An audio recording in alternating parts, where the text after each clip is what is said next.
nossos neurônios, que são as células que constituem o cérebro, eles se comunicam entre si e quando há um excesso de atividade desses neurônios, de uma maneira sincronizada, podem surgir diversos sintomas. E a epilepsia caracteriza-se por essa atividade excessiva e tem como principal sintoma a crise epilética.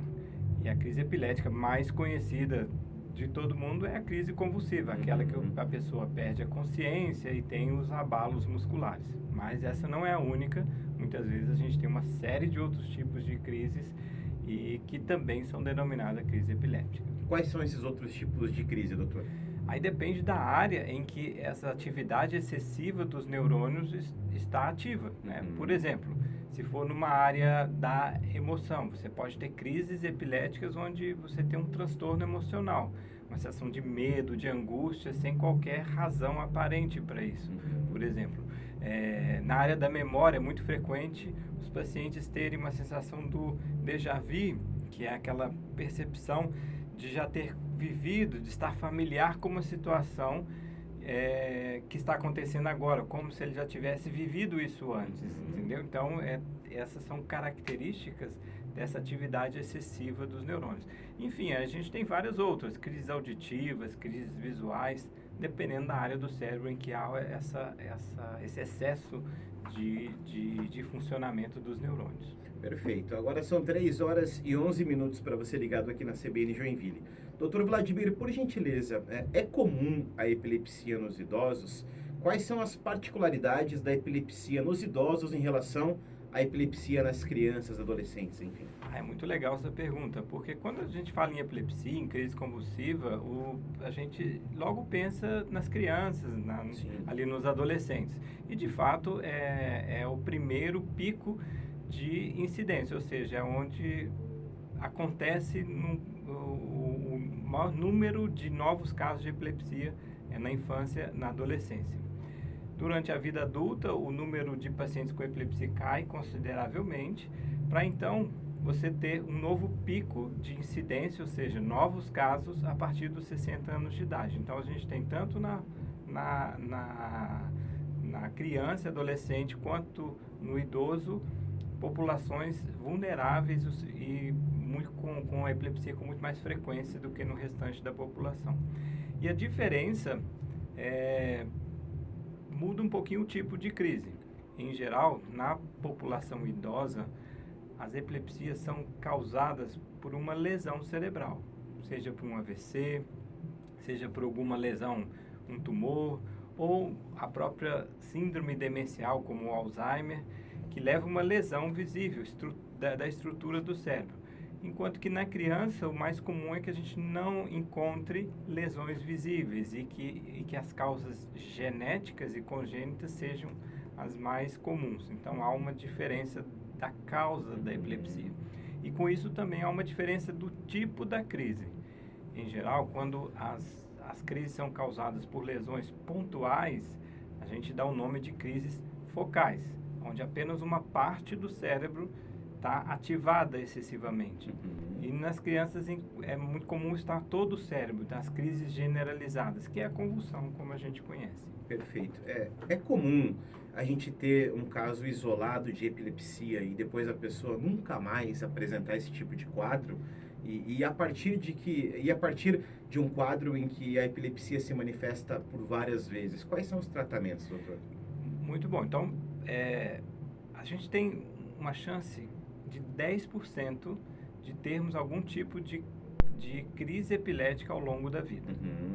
Só que nem sempre isso vai se repetir. A gente dá o nome de epilepsia, que é quando a pessoa tem uma crise e um risco muito grande de ter uma segunda, terceira ou quarta crise, ou seja, quando ele há uma predisposição a ter crises consecutivas. Certo. Porque existe um número muito grande de pessoas que vai ter uma crise e não vai ter mais na vida, né? Sabe? Então, isso. Mas ainda assim, essa capacidade de distinguir quem vai ter uma apenas e quem vai ter uma ou outra e que necessitará de um tratamento, ainda não é muito claro para a gente. Muitas vezes a gente trata em excesso, talvez pessoas que não deveriam ser tratadas, mas é todo um processo de conversa com o paciente, de exposição a riscos, de exposição a remédios, sabe? Então, tem essa decisão terapêutica envolve também a nossa percepção de qual que é o risco daquela crise se repetir. Não sei se eu te respondi sua pergunta, eu acho que eu talvez me enrolei um pouco aqui. Correto, sim. A epilepsia, então, na questão do seu tratamento, cada caso é um caso, isso, cada caso é avaliado individualmente. Isso, né? é Seria super isso, né? individual, porque os riscos individuais variam demais. Mas especificamente no idoso, uma epilepsia que ocorre, ou uma crise convulsiva que começa no idoso, ela provavelmente vai se repetir. Então, a chance daquele idoso precisar de um tratamento, se ele não tinha uma crise antes, se aquilo começa ali na terceira idade, a chance daquilo ali continuar a acontecer é enorme. Então, uma regra geral, quando a epilepsia começa na idade idosa, a gente continua o tratamento, a gente entende que a chance dele continuar a ter aquele risco é grande e aí indica-se as medidas terapêuticas. E quando as crises são recorrentes, doutor, uma por semana, uma por mês, assim, aí de repente pode até afetar pode até acarretar em algum outro problema de saúde? É para ter muita atenção quando os casos acontecem frequentemente, doutor? Bom, a crise por si só, né, depende muito do tipo da crise, né? Crises generalizadas podem deixar aquela pessoa em risco de ter acidentes ou incidentes decorrentes da crise, cair no chão, se ela estiver dirigindo, andando na rua, enfim, se cair, se cortar, se expor a situações de risco, né, pela própria crise. Além disso, as crises que não são controladas, elas levam também a mudanças do funcionamento cerebral, mesmo entre as crises. Então, existe um comprometimento maior de memória, alterações de comportamento. Então, o tratamento das crises não só previnem a ocorrência das crises, como também parece reduzir o risco desses tipos de outros efeitos da epilepsia. Isso se aplica muito nos idosos, porque é bem frequente vermos ali no consultório um idoso que muitas vezes já tem um diagnóstico de Alzheimer, um exemplo, e de repente ele começa a apresentar uma rápida piora dos sintomas. Alguém que funcionava razoavelmente bem, apesar de já ter alguns sintomas, ele ia bem. E ali ele começa a piorar muito rapidamente. Então a epilepsia tem que ser pensada como um fator que pode estar contribuindo para essa piora desse paciente. Algo que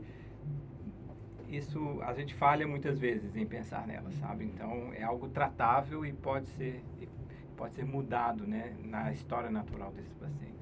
Queria que você falasse um pouco mais, doutor, a respeito do tratamento para epilepsia, mais na base do medicamento mesmo, né? Isso. Hoje a gente tem medicamentos que diminuem um pouco essa ativação dos neurônios. Que são os remédios ou as drogas antiepiléticas ou anticrise. Elas deixam esses neurônios mais estáveis, com menos propensão a ter essa ativação excessiva.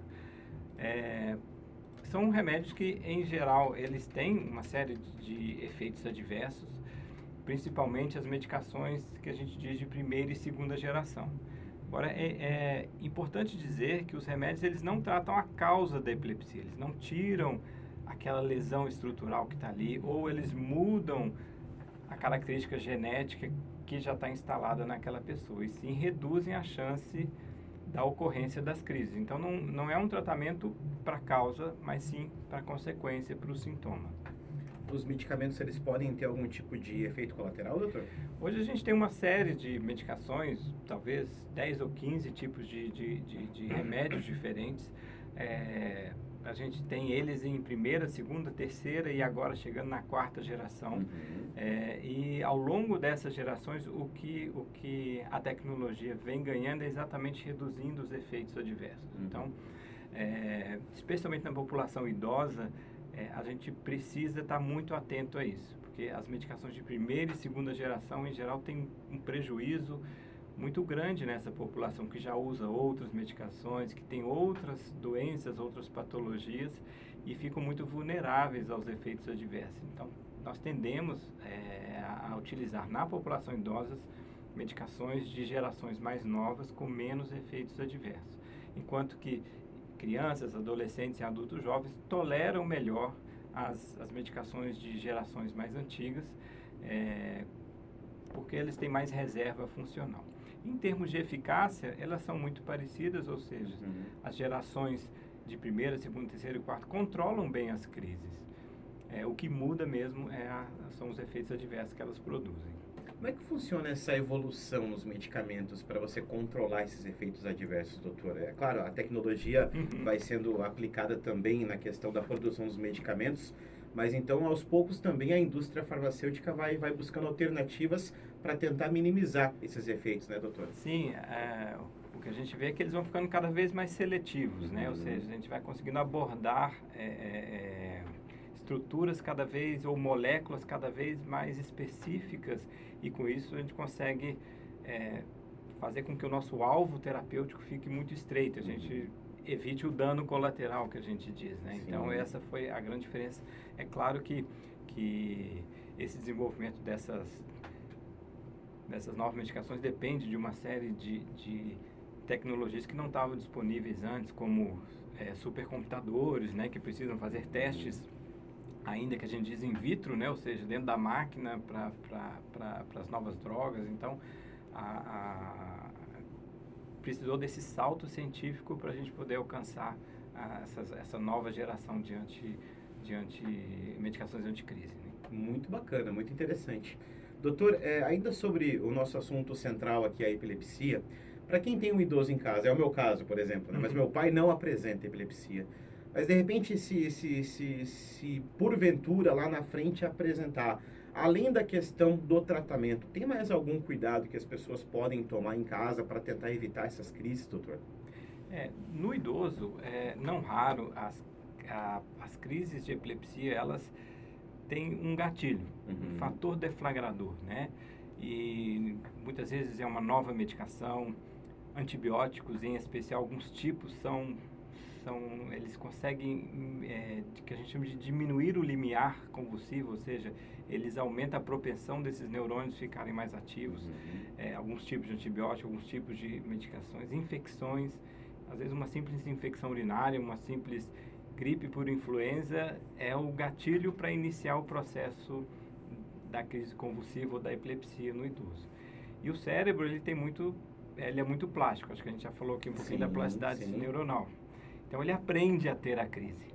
Então, uma vez que ele tem uma crise, aqueles neurônios que ficaram muito ativos, eles lembram daquela atividade, então tem uma maior propensão de continuarem muito ativos. Então, uma crise pode ser, entre aspas, aprendida. É claro, ela foi desencadeada, havia uma predisposição, mas uma vez que ela ocorra, há uma tendência a ela continuar ocorrendo, porque o cérebro aprende esse processo. Cria ramificações ali que vai aprender. É a memória, né? É a nossa memória. Né? Doutor, epilepsia pode levar à morte? Sim, a epilepsia, ela, principalmente quando há uma crise convulsiva daquela de perder a consciência, do paciente se debater, de se contrair, ela pode levar a uma descarga de adrenalina tão grande que levar até situações como infartos do miocárdio, arritmias graves. Então, sim, existe um estudo que mostra que pessoas com epilepsia não controlada têm até 10 vezes chances de sofrer morte súbita de quem não tem epilepsia. Então, sim, é um aumento ali das suas chances de morrer. Claro que diretamente pela própria crise. Se você está numa situação, por exemplo, numa altura, tem uma crise, ou você está dirigindo, né, tem essa questão, né, da própria consequência direta de você ter uma crise estando fazendo uma atividade de risco, né? Então, isso te coloca em risco de ter uma consequência maior. Doutor, para a gente esclarecer aqui para os nossos ouvintes, a convulsão, ela é um efeito da epilepsia. Uma coisa não é a mesma coisa, né? Estou tendo convulsão, estou tendo epilepsia. Uma coisa... Claro que as coisas se correlacionam, né, doutor? Mas a epilepsia não é convulsão, né? É uma ótima pergunta. A convulsão hoje é um termo leigo, né? A gente não usa ele do ponto de vista técnico. Quando geralmente uma pessoa nos fala que uma outra teve uma convulsão, nosso entendimento é que ele teve um tipo de crise epiléptica. Certo. Então, convulsão e crise epiléptica são a mesma coisa. Uhum. Só que a convulsão nós entendemos como aquela crise generalizada, aquela que a pessoa se debate, perde a consciência. Só que para a gente caracterizar epilepsia, a pessoa tem que ter 2 ou mais convulsões em um período acima de 24 horas de intervalo, Uhum. ou ter uma crise e ter um risco muito grande de ter a segunda. Entendeu? Então, a pessoa pode ter uma convulsão ou uma crise epilética ao longo da vida e não ter epilepsia, porque ele nunca mais vai ter nova crise. Uhum. Mas, se ele tiver uma nova crise, aí sim a gente dá esse nome de epilepsia. Ou se ele tiver uma chance muito grande de ter uma segunda crise ou uma segunda convulsão, a gente dá um nome de epilepsia. Isso é importante porque quando a pessoa tem esse nome de epilepsia, significa que alguma coisa precisa ser feita para reduzir o risco de novas crises. Doutor, é claro que uma coisa é o tratamento e outra coisa é a cura. A epilepsia ela tem o tratamento, mas ela tem cura, doutor?